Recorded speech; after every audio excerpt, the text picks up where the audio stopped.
Hi, everybody. Welcome to English Digest. I'm Tom. Hi, I'm Stephanie. It's our TOEIC unit today, which means we're going to be talking a lot in English, and we're going to be using the English language in a way that will help you with your TOEIC examination when you take it. And what is the subject for today? It's interesting, I think. I actually am in a similar situation right now in my real life where I have a client who is remodeling or redesigning the office setup where they are. They're bringing in more employees and they need more space, so they're putting up more cubicles. They're lowering the height of the cubicles. So we're talking about how to redesign the interior of your office or your home. You often will redesign the interior of your home. That's interior design. But we're going to talk about what they have to go through if they're going to redesign the interior of the office. You're going to need some proposals, how much it's going to cost you, the different types of styles you can choose, things like that. Right, and so today we've got a conversation between Amanda and Kelsey, and also Dennis is participating in this conversation. They are a company, and they need to have their office set up or remodeled. So in order to do that, they need to hire an interior designer or a company that does that sort of thing. Yeah. And they've got several companies that they're considering, okay? They're not just considering one company. They're having many. I suppose those companies gave a pitch of what they could do or something, and they gave them all their information. So now they're kind of going over that information and discussing which interior design firm they want to choose. We're going to get started. A lot of these words here will be very useful to you when you take that TOEIC exam. So let's get started. We're going to read through today's lesson, playing different parts, and then we'll be back.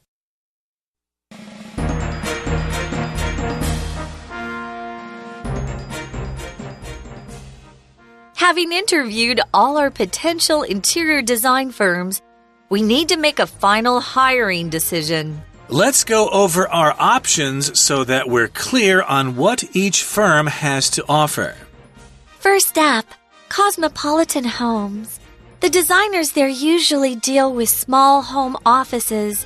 They had some great ideas, but I'm not sure they'll translate well into a corporate office like ours. I'm partial to Ivan from Unlimited Interiors. His idea of providing the office with open spaces to promote collaboration, as well as closed office spaces to suit employees who are more productive with some privacy, really appealed to me.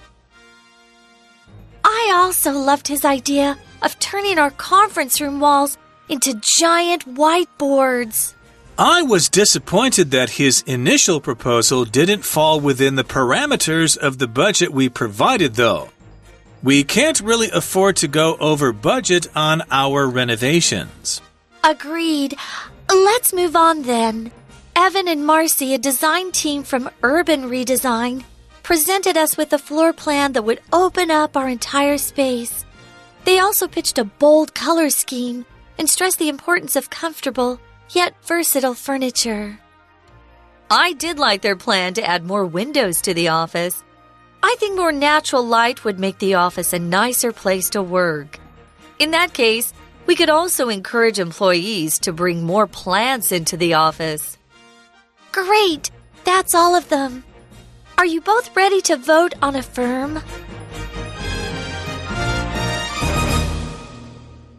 All right, everybody. In case you didn't know, we've got a discussion going on between three individuals here, Amanda, Dennis, and Kelsey, and they are considering which interior design firm to hire for their office renovations. The three companies they're discussing are Cosmopolitan Homes, Unlimited Interiors, and Urban Redesign, and they're also talking about the individual designers within those firms, about their qualifications and their suggestions and things like that.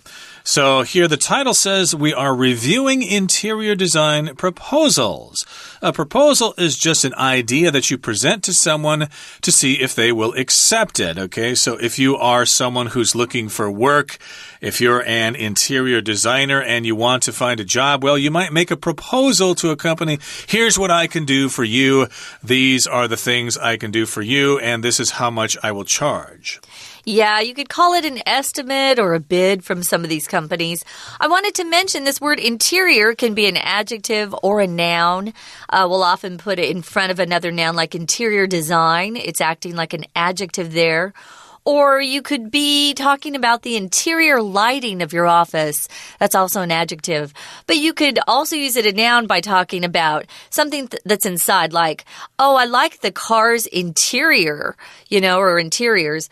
Interior leather is sometimes used in cars, so the interior is also a noun, so beware of that.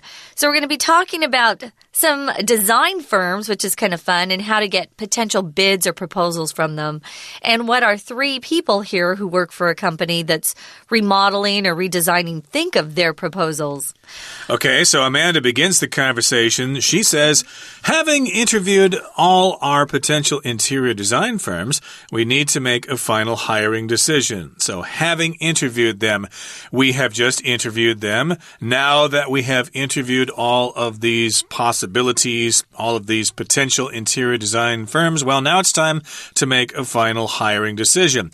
So the interviews are all over. They've talked to their potential interior design firms. Potential means it has the possibility of happening in the future. Right. So we know they haven't made a definite decision yet because they're all potential interior design firms.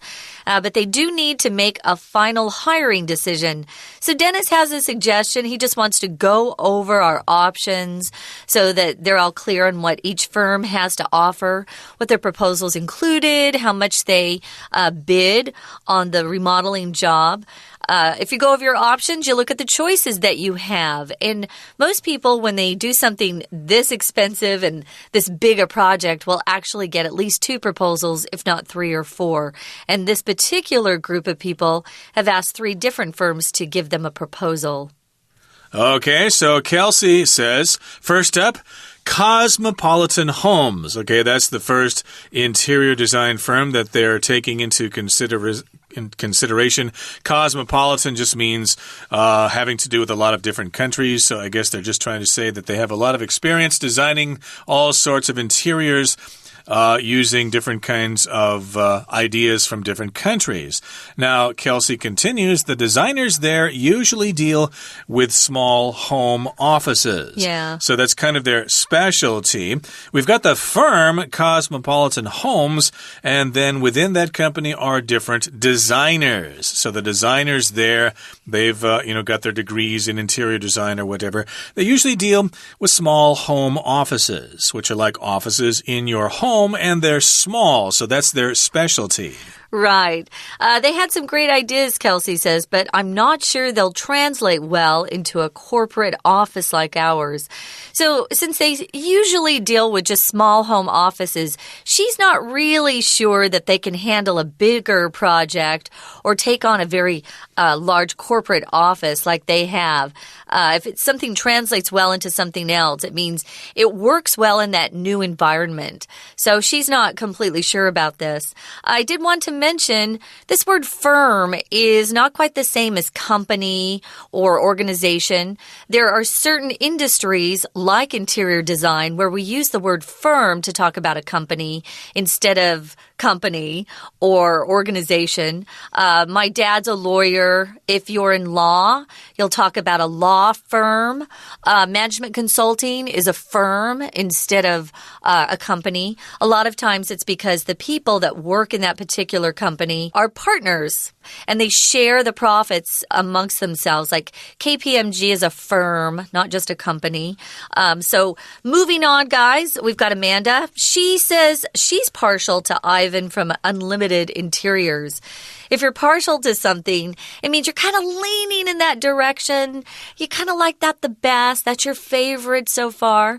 But instead of saying, Ivan's my favorite or I prefer Ivan, she's going to say, I'm partial to something, which is a great phrase to learn. It's a little bit more, I was going to say gaugy. It's a little bit more advanced, but it's good to learn. If you're partial to something, just means you prefer that over other choices that you have. You could say that some newspapers in Taiwan are partial to certain political parties. They favor those parties. I'm not going to say which ones here. I don't want to get in trouble, but in any case, this is true of the media all over the place and even in the U.S., etc. So here Amanda says she's partial or she likes the designer Ivan, who works at Unlimited Interiors. That's the second firm they're taking into consideration.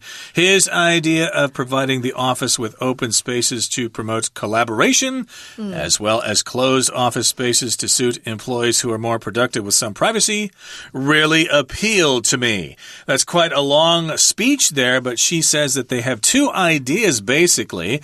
This particular firm, Ivan from that firm, has some ideas about open spaces to promote collaboration. That means more people can communicate with each other. They're open, they're accessible to each other. But also he's suggesting to have some closed office spaces for more private employees who perhaps don't really work well in groups, but they work better by themselves. And I guess, some people are people, I guess. Can I say that? Persons? We say he's a people person. She's a people singular. Person. Yeah, I don't know how you'd say that in the plural. I've never said it that way before. But in any case, yes, indeed, some people like to work with other people. Some people are more private. They like to stay in their office and work on their computers by themselves. So his idea seems to try to satisfy everybody. Yeah, it's a little mix of both. This open office space is very popular. I think the Japanese came up with it first. Okay. You don't have cubicles. They're just flat desk spaces where you're sitting side by side with someone else. Actually, my office in New York was like this. It was an open office space. Even the partners who owned the firm didn't have closed offices. But somebody I actually work with, a client of mine, she is working for a Japanese company, and they have this sort of office where it's a mix. There are open office spaces where most of the employees work, and then the directors of each department, like marketing and sales and stuff, they have closed office spaces where they can shut a door and have a more private conversation, which actually helps sometimes. Now, Kelsey says, I also loved his idea, that's Ivan, of turning our conference room walls into giant whiteboards. I've seen this. A lot of office spaces these days in the conference rooms that you can go into and shut the door, the walls in there, you can write on them with a marker, they're whiteboards, essentially just whiteboards, and you can write on them and erase them. I've worked in places like that too in Taiwan. A conference is when people come together for a formal meeting. Usually, if you have a big conference, you get to fly somewhere to a new city, stay in a hotel, and maybe your conference goes on for 2 or 3 days and you listen to speakers. A conference room, though, in an office is just a closed room where you can have a meeting that lasts a certain number of hours, perhaps. With a big table in the middle and lots of chairs around it, maybe for 20 or 30 people, who knows? So, yes, you can have a conference in a conference room. But in this particular case, instead of just having the whiteboard at the head of the room, it's all over the place. So people can stand up and write out their ideas. Dennis says, well, I was disappointed that his initial proposal didn't fall within the parameters of the budget we provided, though. Basically, what he's saying here is they're charging too much. But let's explain this here. He was disappointed about his initial proposal. That's the proposal he had at the beginning. Initial is at the beginning, the first thing that you do, your initial proposal. And it did not fall within the parameters of the budget we provided. A parameter is like a set of rules or a set of numbers that sort of define a system or set the conditions for something. It's kind of complicated here, but basically what he's saying is that we had this budget and their charge is going to go over that budget, so it did not fall within the numbers of our budget. Yeah, the limits that they were given. That was kind of silly that the design firm didn't take that into consideration. He says we can't really afford to go over budget on our renovations. If you can afford something, guys, it just means you have enough money to pay for it. You'll often hear this phrase used when people are shopping. Maybe you see a gorgeous dress, or maybe it's even a gown that goes to the floor, but you just can't afford it because it's $2,000 US. There are a lot of things we can't afford. So he's saying that they can't really afford to go over budget or spend more than they'd planned on our renovations. To renovate something is to take something and make it look new again. Usually you're making an older building look like you just built it. There are a lot of renovations that take place in Taipei City all the time. My neighbors are renovating the apartment next door to me. You hear those jackhammers all the time. Yeah. People are remodeling or renovating their apartments. Sure. And Kelsey says, agreed, let's move on then. So I guess they're not going to consider unlimited interiors. Now they're going to talk about urban redesign and a couple of designers there, Evan and Marcy. They are a design team from Urban Redesign, and they presented us with a floor plan that would open up our entire space. So that's a floor plan, a general idea of where things would be in the room. Yeah. And they also pitched a bold color scheme and stressed the importance of comfortable yet versatile furniture. Wow.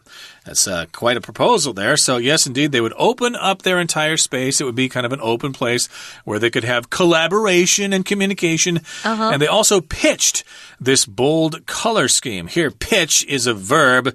Like in baseball, when the pitcher throws the ball to the catcher, he pitches the ball. So, just like that, when somebody makes a suggestion or a proposal to someone, you pitch the idea. And the process of doing that can also be referred to as a pitch.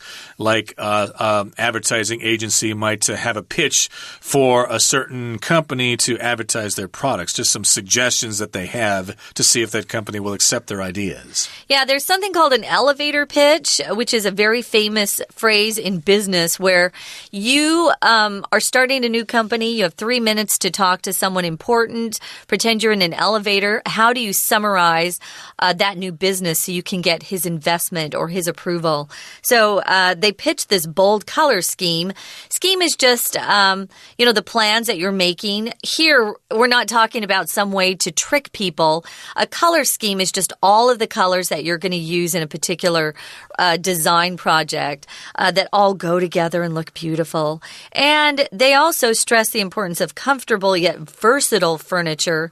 It's nice to have comfortable furniture.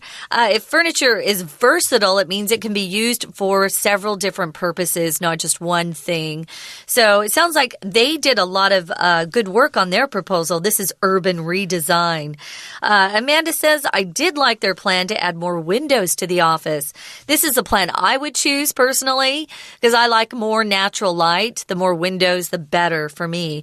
So she really likes Urban Redesign because of the added windows and the natural light. It just makes the office a nicer place to work, she says. And she goes on to say, in that case, we could also encourage employees to bring more plants into the office. I know you like plants. I do. And plants, I guess, have an effect on people's psychology. They feel happier. Good for the oxygen in the room, right? Yes, indeed. Plants have that photosynthesis going on all the time, giving us oxygen and stuff like that.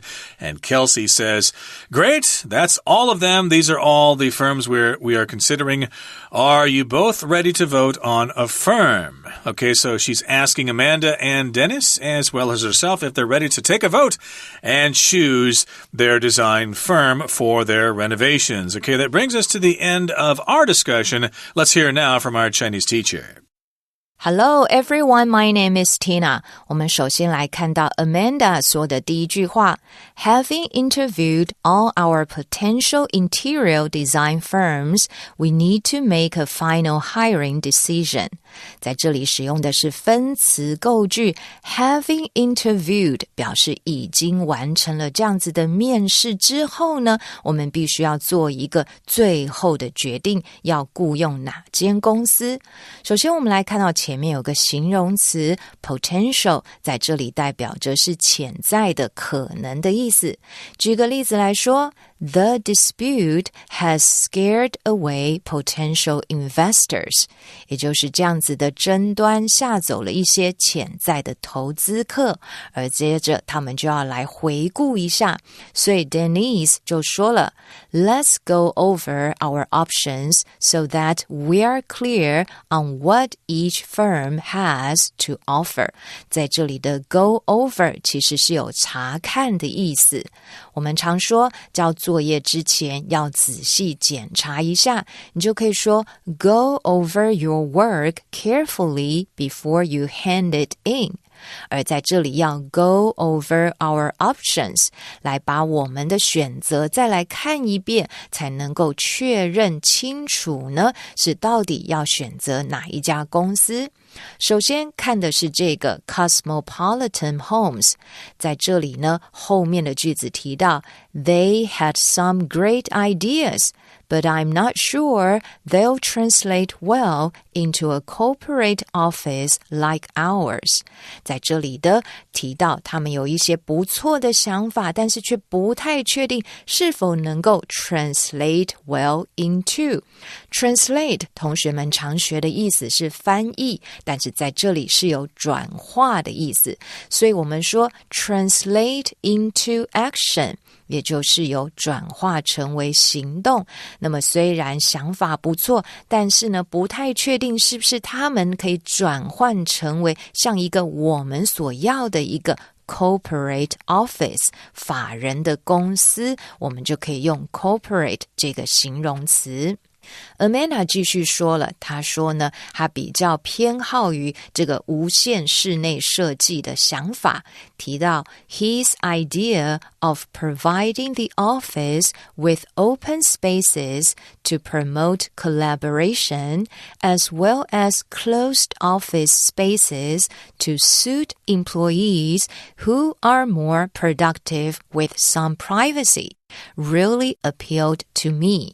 这个句子非常长，其实最主要的主词是 his idea， 他的想法，那么动词在最后面的 appealed to me， 他的想法真的很吸引我。我们说 appeal to somebody， 也就是迎合某人的喜好或对某人有吸引力的意思。我们再来看一下他的想法是一个怎么样的想法呢？我们在 of 后面首先看到的是 providing the office with open spaces， 它可以提供的呢是办公室有非常开阔的空间，而这些空间做什么用呢？To promote collaboration， 可以呢来促进大家彼此之间的合作。想法一是这个。As well as， 同时他的另外一个想法呢，也会有一些 closed office spaces， 还会有一些封闭式的办公空间。而这样的办公空间后面又有一个不定词片语来修饰它，同学不妨从 to 开始括号括到 privacy 来修饰这样子的办公空间的目的作用是 to suit employees who are more productive with some privacy。我们还要去适应那些呢可能需要一些隐私才会比较有生产力的员工。这样子大家看懂这个句子了吗？所以要看懂句子，先把主词跟动词抓出来，其他的呢再来慢慢的细解，就可以了解这个句子的意思了。接着我们来看到后面呢 Denise 提到的他的想法，他们觉得呢这家公司是不是能够达成他们的预算呢？后面提到 We can't really afford to go over budget on our renovations。在这里提到的 afford to do something， 也就是有足够的钱或者是时间去做某件事情。举例来说 We can't afford to pay such a price， 我们是没办法付得起这个价钱的。而呢他们没有办法有能力让这样的预算能够超过来翻新办公室。 Renovation 也就是我们常见的翻修的意思。接着我们来看到下位的 Kelsey 他所讲的，他这里后面的句子提到 They also pitched a bold color scheme and stressed the importance of comfortable yet versatile furniture. 这里提到他们的设计呢是 pitched， 在这里的 pitch 是美国比较离俗的用法，有竭力推荐的意思。他们呢非常大胆呢，而且也竭力的使用一些 bold color scheme， 大胆的色彩的配置。除此之外，第二个动词 stressed 也强调了呢舒适但是多功能家具的重要性。这里的 versatile 也就是有多功能的意思。譬如说我们说 a versatile new kitchen machine， 也就是指一个功能极多的新型厨房机械。OK， 以上就是今天的课文讲解，谢谢收听。We're going to take a quick break. Stay tuned. We'll be right back.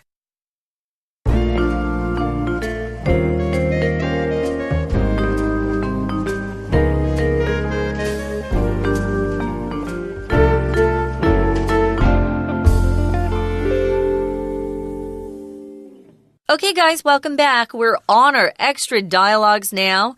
I'll take A on the first one, Tom. Okay. Have we selected an interior design firm to complete our renovations? Yes, we've decided to work with Evan and Marcy from Urban Redesign. So notice here they're using present perfect. We've decided to work with them. That's our decision that we made, and our decision still stands now. Let's move on now to the next conversation. Oh, I wanted to mention something. The reason why they use present perfect in the answer is because it's used in the question, guys. Sure. Because we're native speakers, we don't have to think, ooh, what verb tense was that question asked in? But we automatically respond in the same verb tense that the question is asked. Have we selected? Or did we select? Yes, we did. Yeah. Etc. Good. So here's the next question. What are some features we're asking them to incorporate into the new design? For one, we're going to add a few closed office spaces to their open space concept. So instead of just having a completely open space plan, they want to change the proposal that the Urban Redesign gave them and just add some closed offices. That's always important. I think you need some closed spaces to have private conversations, especially if you have to fire someone or maybe promote someone too. The third one is once we work out a definite budget, we can ask them to send us a letter of agreement. Great. I'm finalizing the budget now. I'll inform them as soon as I'm done. So, of course, they need to work out the budget, how much money they're going to spend, how much they're going to pay them, and then they need to send this letter of agreement, sort of like a contract. So they're finalizing the budget, they're working out the final details, and then we'll inform them. We'll let them know when we're done. Okay, now it's time for our discussion question. What kind of office designs might increase employee productivity and why?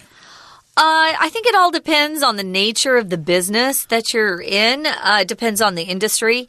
I just mentioned that my last New York office was an open space plan.